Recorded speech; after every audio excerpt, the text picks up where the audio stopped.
Hi, I'm Rachel Distler. I'm the artist of the Nightcrawlers and of the Unseen in Dandy Presents Penny Dreadfuls. And you can find me at Red Tie Bear at Instagram and Twitter. And you're watching Two Geeks Talking.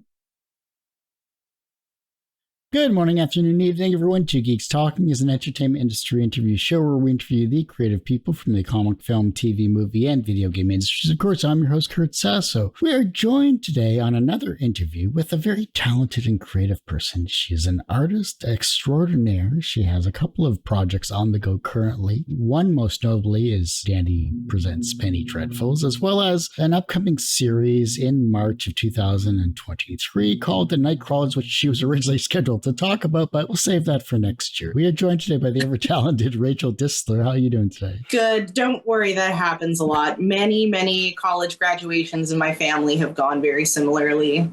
As long as I didn't say distillery, then, that's something completely. That also happens. Oh, jeez, that's horrible. Like, we're all very used to it. How are you doing today? I'm good. I'm a little underslept, but, that's pretty normal for, pretty par for the course. How are you doing today? Doing good.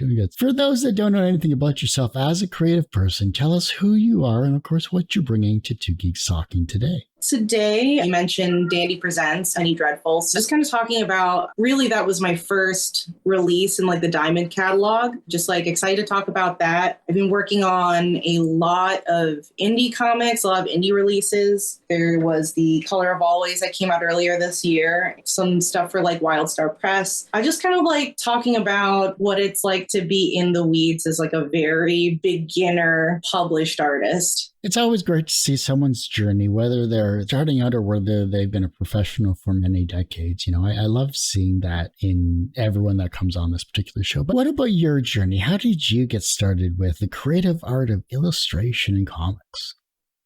If we really want to go super way back, probably one of the first things that I tell people, honestly, was I read a lot of Garfield comics in the newspaper. And so my dad would buy me these collected copies of all the Garfield comics. And then it kind of got to this point where I don't know if anybody remembers this early comic software where it was specifically tailored to make Garfield comics. Yeah. I think it was on the Windows 95. Yeah. Or something. I think it had to be that. It was the big tan monitor. And I would just spend hours assembling, I would assume, these non sequitur Garfield comics. Toonami happened and, something clicked in my brain where it's I guess this is what I do now.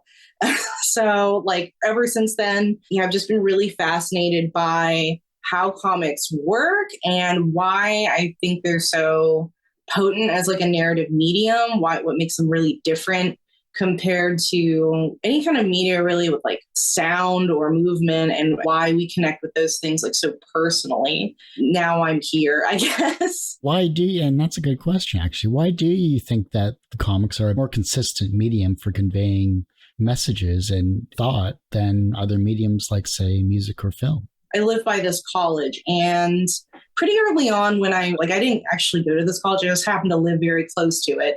I was just kind of walking through the campus because it's connected to a park and you're just free to walk around. And I saw this board and it was advertising that night, lo and behold, what luck, they were having a artist talk with Art Spiegelman.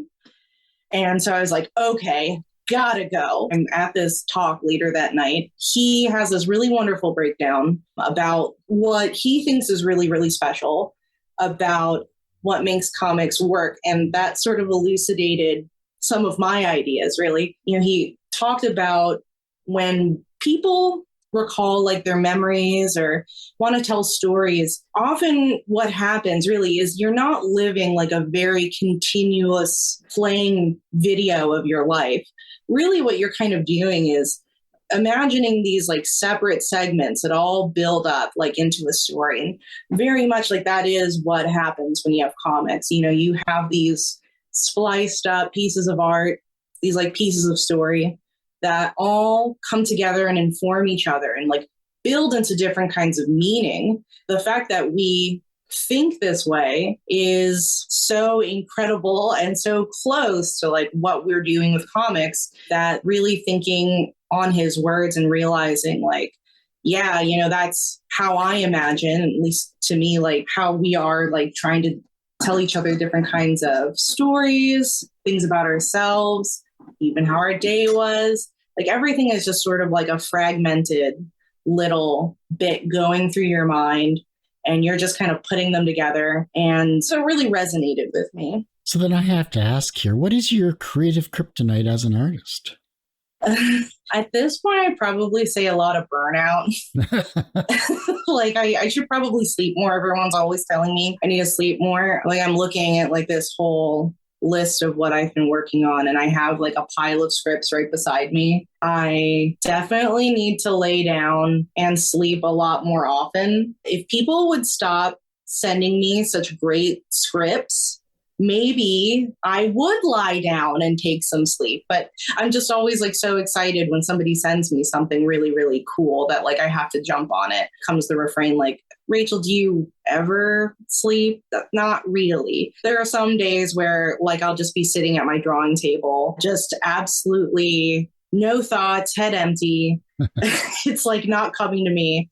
Maybe I'll lie down for a nap or something, but like that's got to be the thing, is like needing to slow down a little bit. Well, let's talk about some of your professional career so far here. Like regarding some of the other projects, you'll probably hear me bring up like Brent Fisher a lot because we a lot of projects together. They're like the primary writer I work with right now. They wrote, it's a whole laundry list. So, well, first of all, they wrote the story for Dandy Presents Penny Dreadfuls. It was kind of funny because when they like sent it in, I think we both kind of assumed like, okay, this story is going to fly off into the ether. We're just going to like hope to hear back, kind of like a competition sort of thing. Like It was an open call essentially.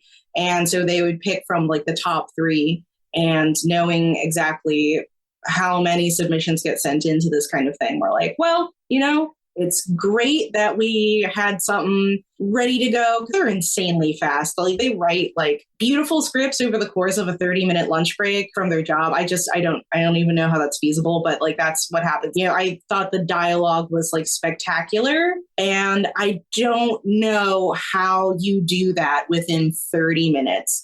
They send it off with like my artwork and things. I go back to working on the Nightcrawlers furiously, and then like one day they just like message me and they're like, oh, so we got into the thing. Like, oh my God. I have to definitely just kind of drop what I'm doing right now and like get on that super, super quick. The turnaround on that was pretty quick. I think ultimately after edits and things were done, we were left with 3 weeks to get it together, which it's not terrible for just like 6 pages. Also, the recurring rounds of edit, colors, and also handling a bunch of the other projects I'm working on was like pretty intense, but very much worth it. Well, we did the story for like The Color of Always, one of the founders of Extra Pages Press. And that's how we met. I think almost exactly a year from now that we had met, and I'm looking at this and I'm like 1, 2, 3, 4, like there's a lot of stuff in the works. They reached out to me for a story with Dauntless. We're going to be like working on,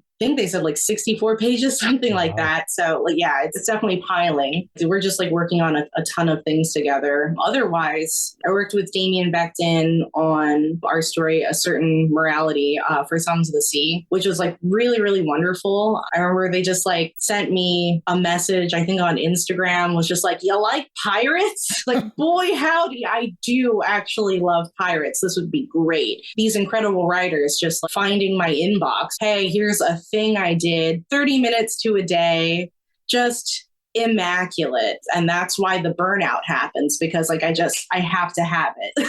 Like I have to see my name on the story and say like I was smart enough not to pass it up. After that, I'm working on maybe like some pitches, trying to like shop things around. Story Moonbat with Bryce Abood, going to be like pitching, finding a place for. There's Oracle, Sinead Kinney, working on an Ash Can called like Haley Brown. That's like kind of the tentative name. All of this falling in line as I'm also trying to finish like the Nightcrawlers, which is So close. We're so close. I'm terribly sorry that yeah, it got delayed, which we definitely should talk about when it comes out, because this is where we're kind of looking right now with all of the pages. There's another stack beside it. Just like watching that whole thing pile up. I usually would work traditionally. I've been doing more digital lately, but like the benefit of working traditionally is being able to physically see exactly how much sleep you've lost. In one beautiful pile. It's been a super whirlwind. And now we're working on Sharp Wit in the Company of Women, like a story called Invictus. Just like something they just rattled off the top of their head. At least I assume so. That's how Brent makes it sound like, oh, I had this idea. That occurred within 5 minutes. It's flawless. Okay, yeah, let's do it. Like whatever you want to do, I'm definitely on board. So it's cool to have a creative partner like that. I do miss my bed, but I really enjoy drawing all these stories. So it's a fair trade-off. It's safe to say that sleep will not be coming anytime soon unless you pass out while you're holding one of your cat's drawings. So. I mean, that does happen more often than not. Well, I think last night, actually, I fell asleep while holding my iPad while Procreate was open. I think that in order to get ahead when you're just like starting a published career, you're just like, what's the next project? What's the next project? What's the next project? And like a personal rule of mine is to just like never take a project that you don't 1,000% believe in, because if it crashes and burns, at least you get to say you had a great time. But if and when it succeeds, you're just like, I told you so. What did I tell you? And you get to be like really smug about it. And I'm pretty excited for that. I hope that gets to happen. I feel like starting out, I shouldn't really bank on one thing. I should get to know, who are essentially my classmates, right? Like who is working at like the same level as I am, or who's aiming for like the same kind of goal. Just like get to know everybody really, really well, see who you collaborate with super, super well, find, your dream partnerships, just like take it from there. Making comics is really hard, but friends make it nicer along the way, right? And it's a small community as well, too. As wide of a world that we are living in currently, and as small as it is digitally with the internet and social media, the comic circles are fairly small. Word gets around pretty fast about who does what. Right. I like what I'm seeing, and I liked what I saw with Nightcrawlers. And well, thank you. Let's touch on Nightcrawlers. I definitely want to have you back on because Source Point Press has been... So tell us about the Nightcrawlers elevator pitch, and how did you find your art style for that? As for the elevator pitch, I mean, I think that Marco Lopez, like the writer, really nails it with the tagline, when something goes bump in the night, they bump back. It feels very Goonies when I'm drawing it. Just like really getting into the mindsets of all the characters and trying to like play their personalities off of each other is a lot of fun. Honestly, with the art style for that, I just kind of went with it. Wanted to do something that's both energetic and kind of cute, but kind of like really dynamic in the sense of, for this book, we're specifically focusing on like the look of werewolves. And one of the difficult tightrope walks, I think sometimes, is like, working in the genre of children's horror is like, okay, remember being a kid, remember reading Goosebumps. What's the fine line between good scary and bad scary? When I'm doing the Nightcrawlers, I try to keep in mind like what's accessible for kids, but kids still love, scary things. I feel like I still have a very childlike fascination with just like horror. I'm always watching like horror YouTube channels and things.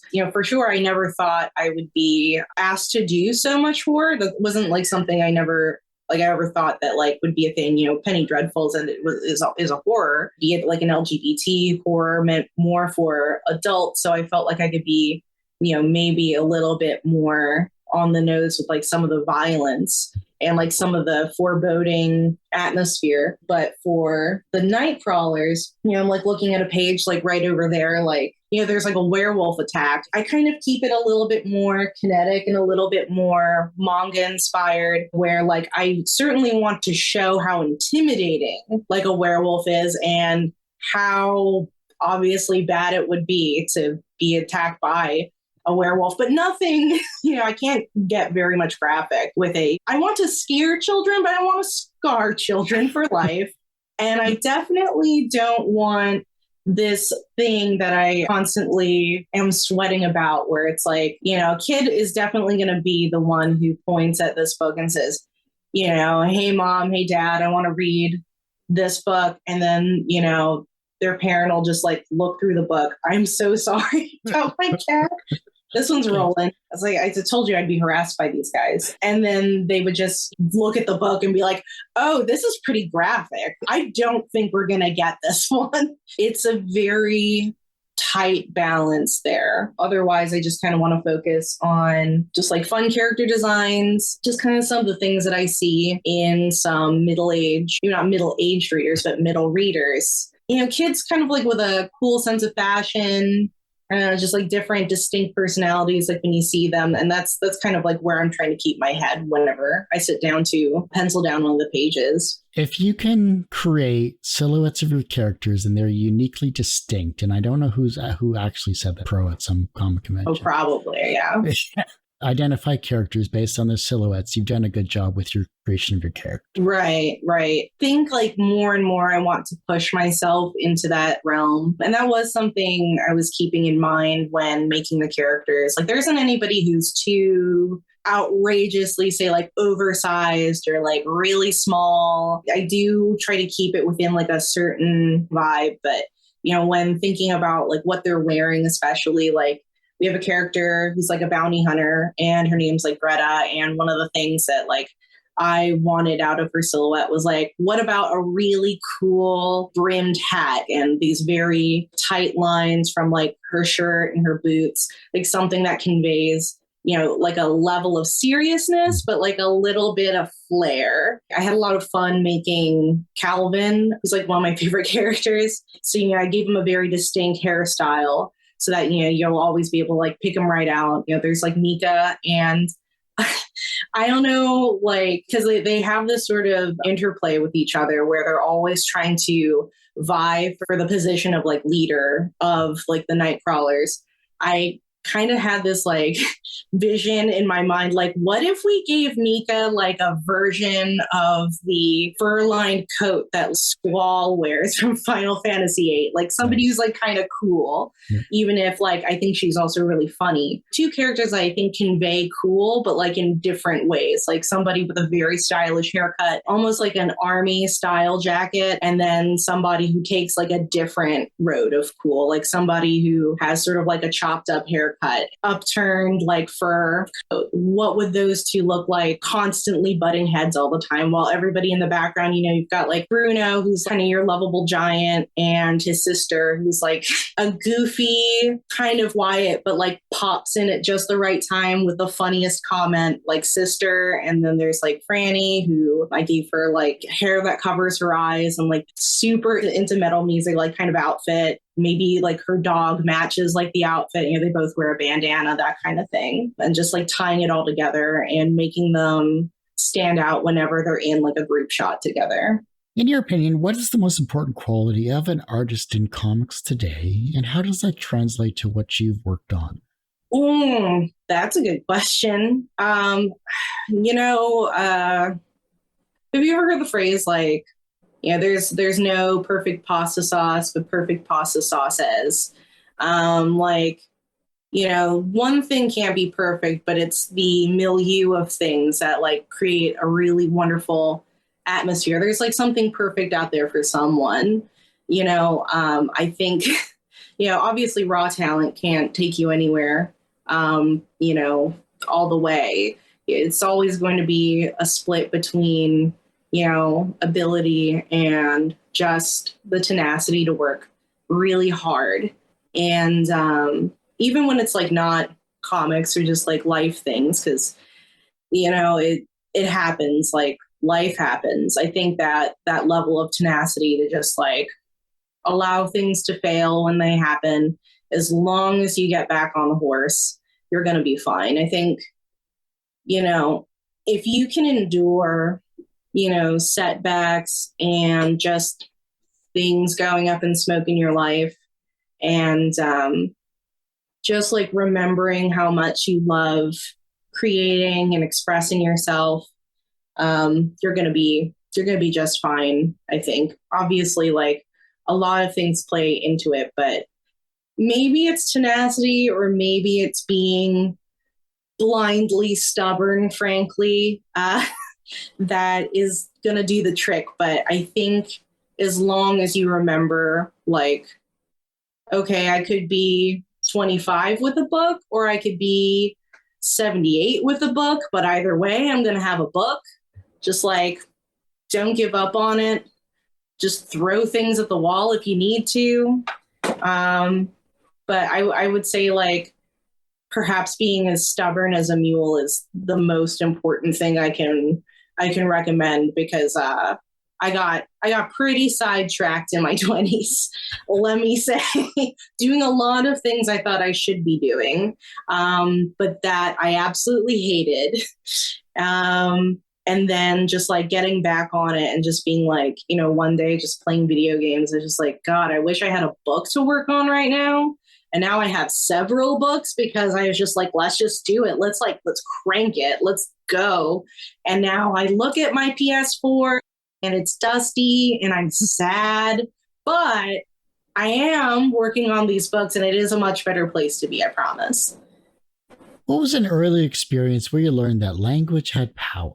Ooh, boy, that's interesting. I'm trying to think about like something in particular. Maybe not like early on in my life, because I was and am an incredibly awkward human being. I mean, I guess I could say that cumulatively, being awkward and trying to make friends would convey that, like, yeah, I should learn how to use my words good if I want to have friends. But I remember one of the most potent things I ever learned about like really trying to communicate with other people and also kind of feed that into maybe even like the creative process. Growing up, you know, my teachers were always just like screaming over a classroom full of children and trying to impress on the importance of listening. Maybe the most powerful listener I've ever met in my entire life was probably when I was like, I want to say like 21, 22. I worked at a cafe as a barista. And this guy, we would call him like the mayor, even though he was never the mayor. Sometimes the actual mayor would come in, but we called this guy the mayor. He lived like right next door. And he's just like the sweetest hippie you would ever meet in your life. And he had such amazing listening skills. Like, you know, maybe I wouldn't be on the right shift when he would come in. Maybe I'll see him 2 weeks from like the last time I saw him. And he will remember every single thing that you told him about what was going on in your life. And that was really powerful. Like somebody who just comes up to your register, asks how your day is going, really sincerely mean it. And so you would tell him how your day is actually going and how your life is actually going. Then he would come in 2 weeks later and have like the perfect follow-ups for every little thing, like, oh, did you ever get over your cold? How was that visit you took with your sister? Oh, you know, did you get your car fixed? That kind of thing. Did you take it here? That really struck me. And the fact that that meant so much, not just to me, but to literally everybody who worked there or anybody who knew him, was just incredible. Powerful. And that kind of left me receptive even more to really trying to suss out the like fine details of what somebody is trying to tell you, because like that is something incredibly human, which is something that I think from any comic we're really just trying to find. Any story, any TV show, any movie, we're always just trying to like find that like little nugget of humanity. I do some writing. By and large these days, like I am mostly like illustrating books and trying to interpret them for writers. It often just comes from being intuitive and a very good listener. There are things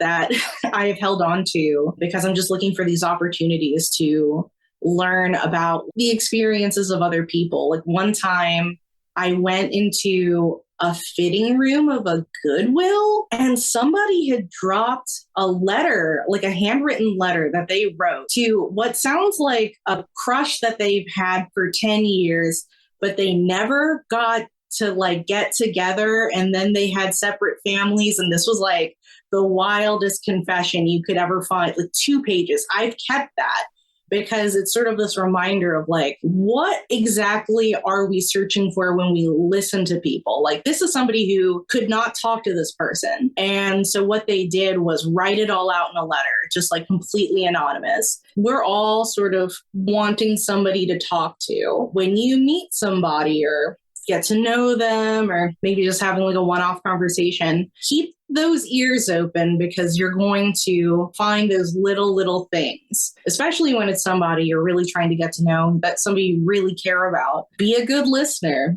follow up on it, whether you're going to just remember it later because you're just looking for reference, but really you just like care about them. You just want to know what it's like to be them for a second. Just like pay attention, be the hippie guy, make that kind of impact. And I think if you can remember those things and write about it or draw it and try to convey that whenever you draw a panel full of characters interacting, like if you can make that connection, you've done all the work. There's like nothing more to do. Everyone has one person that inspired them on their path to where they are today. Who was that for you? Super, super tricky, because it is hard to pinpoint maybe like any one person whose journey like really got me through all of these hard moments. I mean, I've been inspired by always get along super well with my parents, but we are very generationally different. My mom came over from the Philippines, where she was just trying to raise her siblings because,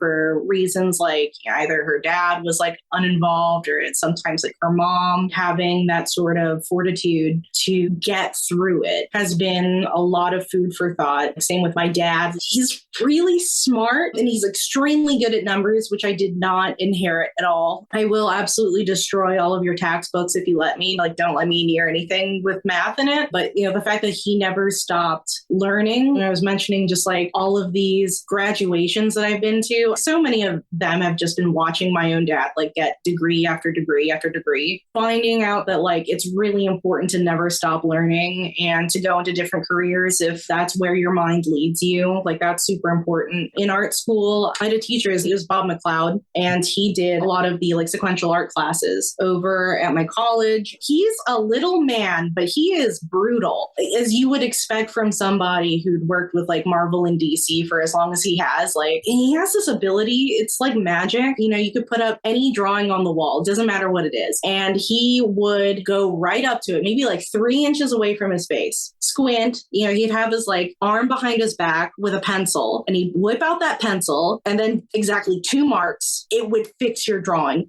I can't even explain how he does that. And it's funny, a lot of people compliment me on my inking, and maybe it's because he was like, Rachel, your inking is flat. Frankly, it's terrible. I'm like, of course it's terrible, Bob. You're Bob McLeod.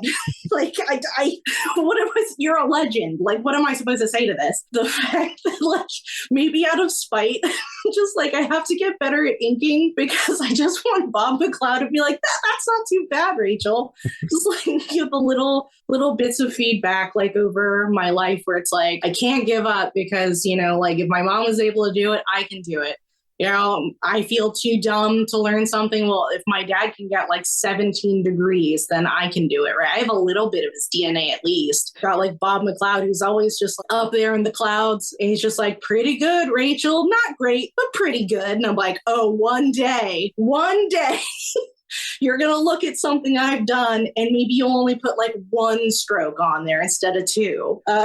That's all I'm really like aiming for. That fortitude and tenacity to just say like, okay, today let's try a little harder is pretty much what's dragging me through the creative process right now. From a professional standpoint, you have created, of course, the Nightcrawlers, which will come out in March of 2023, as well as you worked on Penny Dreadfuls and a bunch of other works you've mentioned in the show as well. And I'm sure much more in the future that's coming your way, plus the pile beside you as well, too. Oh, yeah. So professionally, you're successful in that regard.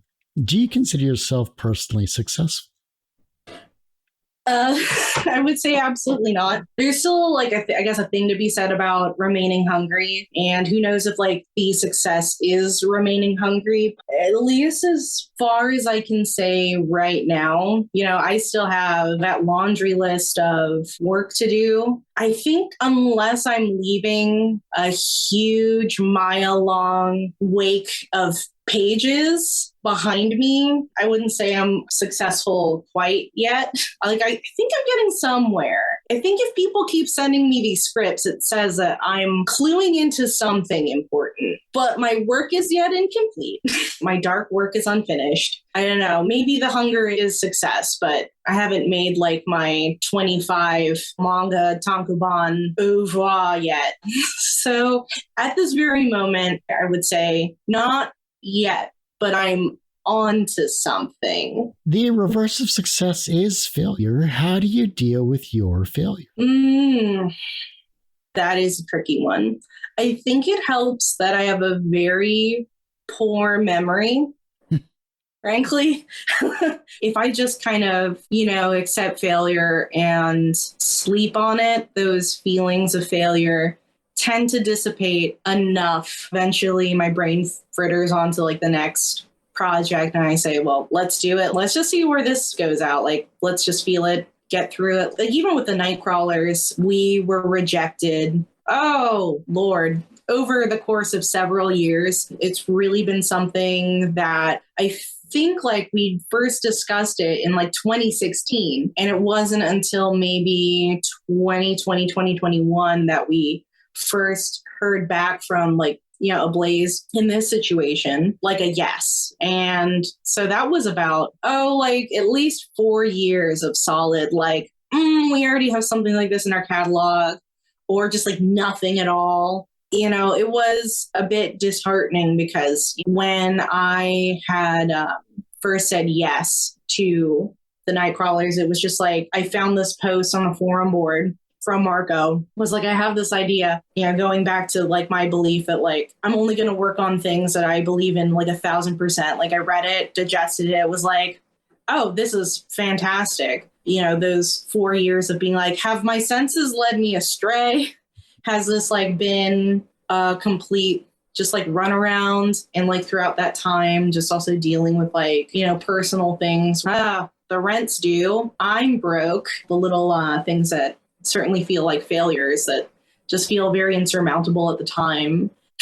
Just kind of sleeping on it and just remembering like it's going to be another sun coming up tomorrow, and I'm not the only one on earth with a very poor memory. Like, people are going to forget. I'm going to forget. We're not all going to dwell on it forever. Realizing that if I don't become the agent of change, like in my own life, if somebody is going to make that decision for you, it may not be a deliberate decision on like somebody's part. For example, what year was it? Maybe it's not super important. I think it was like actually kind of roughly around the same time, Marco began pitching for the Nightcrawlers. Like, I got fired at my job. My wife wasn't working at the time. So, it was up to me to pay the bills and all this other stuff. And she did actually just start working. So we were like finally getting a little comfortable again, when like, oh, there goes like my income for God knows how long. And like, that certainly felt like a failure. And that certainly felt like somebody has made this decision above me of what to do. But if I decide to like sit down, and this is like around the time when I was saying like, okay, I've been miserable kind of doing this job anyway. What if I just went back to making comics like I always wanted to, like I always like intended to, but I don't have any of the work that I would like to show for it. I guess it worked out okay. Just remember that you're going to forget, they're going to forget, and you want to be able to fall back on like those decisions that you made for yourself that you're going to be happy with. And like inevitably, if you are making those decisions for yourself, you'll be happy with it. The younger generation is looking at your work and they're becoming inspired to be creative in their own way, whether it's as a comic artist or a creative person in some way, shape, or form. They are looking at your work and becoming inspired. How can they inspire the generation that follows them? Well, that's like a very far off question. Let me kind of dig deep for this one. Thinking about like things as a chain of generational creativity. I frankly wouldn't know exactly how to frame my style, but I think everybody is able to point out that, like, yeah, there's some anime in there. I was going to school. It's very traditional. There wasn't really anybody doing that, believe it or not, at the time. Throughout my 4 years in art school, it gets up to like senior thesis. I decide, to do comics. Like, yeah, I'm going to do it. We had to pick like an industry and do something for it, demonstrate this is the focus that I'm going into in a very practical sense. While I wasn't the only person to do comics, I was certainly the only one doing like anything vaguely manga inspired. I will also credit Bob McLeod. We had these kinds of talks in his class, and he's generations above me, and thinking about the ways that like his work inspired other people, and now he's teaching like another generation. People would ask him like, well, what do you think of manga influenced art becoming very prevalent in comics, or at least beginning to? And he was very frank and open, where he's like, I have no problem with it. I think it's great. Like, it's getting people to go and get inspired and make books. And it's just like the natural progression of things. By the time I was done, there's my senior thesis. I do comics and it's manga influenced. Every year, like I live in the same city as the college I graduated. Every May, they have their own open like senior theses. So I can go back and see what other students are doing now. And there's just like a plethora of comics, and they're all like very manga inspired. His prescience is like correct. So the thing that I kind of had to buck a trend for at the time is now just like so common, which is great. Like I love seeing that. So I would think that like in this sort of timeline and progression, if people, say like a kid picks up the Nightcrawlers and looks at my artwork and says like, this is great, and they want to start drawing like their favorite characters from the book, which is, very much how it begins. Look, I watched Toonami and made a lot of Tenchi fan art. That's how it works. And they start kind of going from there. But manhwa is super popping off right now, which is, its own distinct art form, even like from manga, and like where what the sort of the sensibilities are behind manhwa versus like manga.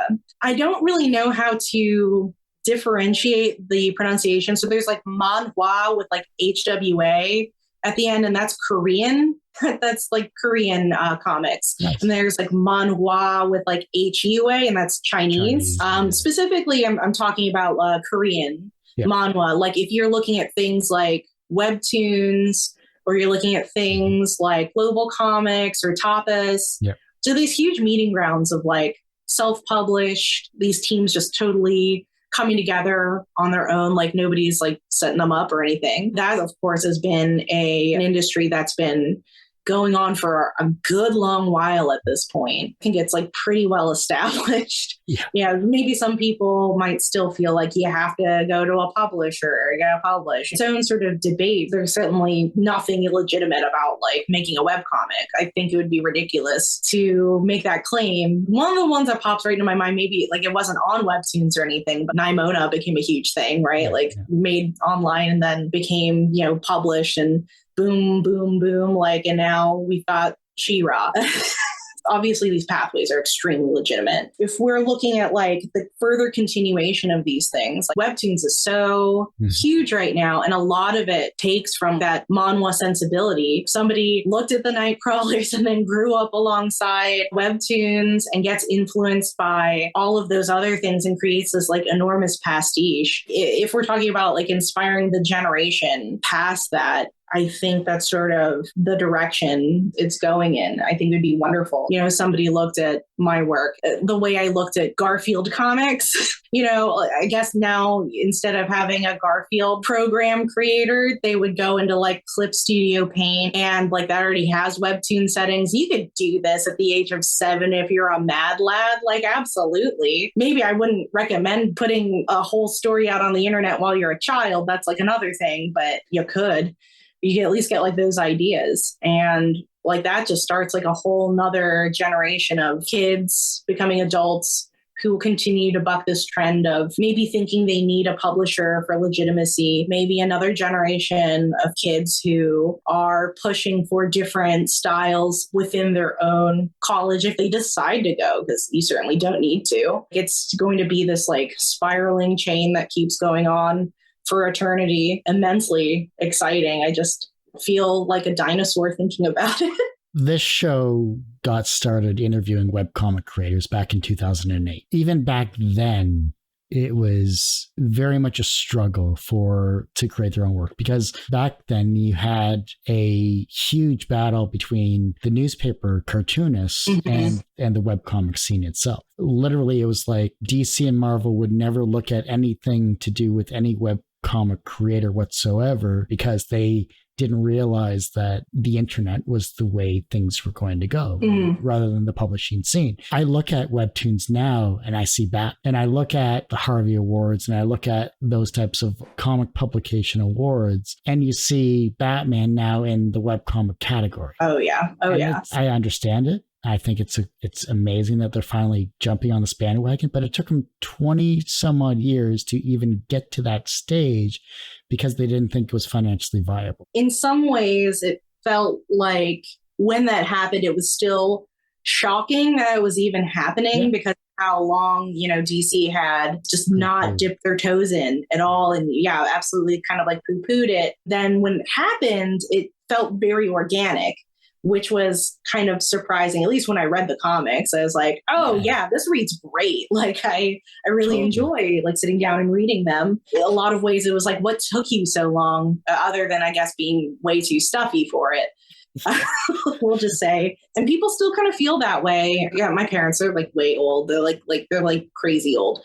I have to preface that I was born when my dad was 50. My dad's old. So when I was talking about my book coming out, he was like, oh, is this like some self-published thing? And I'm like, why would it even matter if it was self-published?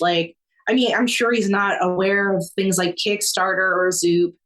Lots of other just ways to print your own book and create an audience. Yeah, exactly. That's just like the very tip of the iceberg. It could just remain an unprinted webcomic and just have thousands and thousands of fans. And what is not legitimate about that? It's just a different, way to get the message out. I think it's great that we live an era where it's so widely accepted that you don't need to pass somebody's barriers in order to get your comic or your story or anything out there. That's like a really wonderful facet in which we live. When even talking about the hurdles of going through what it is to be creative, it's just excellent that if you want to, you can just post it. There's kind of a bit less rejection along the way, just even get your thing seen. I will reveal my dark past as a fan fiction writer. It was great to just be able to take my favorite characters and make them do stuff because I wanted to. And then people would leave comments and they would, be like, can't wait for the next chapter. How encouraging is that? We talk a lot about failure as a creative, but those little wins right there, that's also real development. I remember when reading a story about different teaching techniques in China. I guess I have to see if this is true. It seems very legitimate where, if a teacher is grading your paper in China, I read that they would circle what you did right and X what you did wrong, because it's just as important to know what you're doing right, because we're all lost. And we don't really know what's sticking sometimes and what's not sticking. So rather than just tell somebody no, maybe skip X, Y, and Z, but keep doing A, B, and C, that's just as formative. And so being able to have these platforms, for webcomics and things has really shown us what does work. And that's changed the whole industry. I read so many webcomics growing up. It's left me totally speechless, clearly. What an age we live in. If your life was a comic book, what would its title be? And what would its soundtrack be? I was kind of thinking about this. I think I was even telling Brent about this because it popped up in my Apple Music. I was like, oh, damn, I do love the Beths. So they have this one song that I was like, yeah, this would be the title of my life, which I guess is my comic book, which is Future Me Hates Me. I can't sum up like a better sentiment that I feel about myself sometimes. It's like a double-edged sword where I'll forget to do something. I'll be like, oh, past Rachel, I can't believe it. But other times I'll do something ahead of time, but I can kind of foresee like, this is going to happen. Like, I'm going to come home from work. I'm going to be really tired. So I'm going to do the dishes before I go to work. I'm going to be like, I'm going to be really nice to future Rachel. And then I'll come back and the kitchen's nice and clean. I'll be like, yes, like that was it. It'd be like, definitely Future Me Hates Me, which is also a song. So like that would also be part of the soundtrack, I think. I mean, otherwise, I'm starting a Weezer cover band. Nice. Called Weeze Her. Definitely, hit me up, Rivers Cuomo, if you would like to do some soundtrack work whenever you're finished. I think what did they recently do? They definitely did like, was it music for Pixar? Maybe Weezer felt like doing me a song, maybe in the style of like some of the Alone albums. That'd be really incredible. You know what? I will actually also say this. This would go on the soundtrack. They did a frankly, personally terrible version of a song that they did. I know way too much about Weezer. Rivers had a college band called Homie, and he wrote a song called Sheila Can Do It. One of the recent albums, Van Weezer, they did another version of Sheila Can Do It, which doesn't have nearly the same vibe. But if you look at the original lyrics, again, I know way too much about Weezer. It was originally titled Rachel Can Do It. And so sometimes when I'm having a bit of a downer, I put on the song. I was like, Rachel can do it. Yeah, if Rachel can do it, I can do it. And I don't see the problem with that. There we go. Well, Rachel, I do hate to say it, but that ends this particular episode of Two Geeks Talking. I want to thank you so much for coming on the show. Yep. Thanks for listening to me like ramble about kind of anything and everything. Before I let you go, where can we find you? How can we support you? And of course, where can we see all of your work on the internet?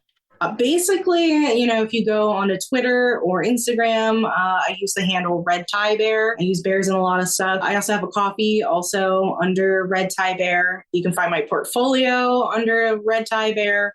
So if you Google that, you're going to be able to find me. Well, like I said, that ends this particular episode of Two Geeks Talking. You can, of course, find this interview and 1,000 plus others on our website, tgtmedia.com or twogeekstalking.com. That's the word two, not the number two. And, of course, on our YouTube channel, which is a lot more updated than our website. It's www.youtube.com/c/TGTmedia. And as I say every week, everyone has a story to tell. It's up to me to help bring that out. Thanks for listening and watching on Two Geeks Talking.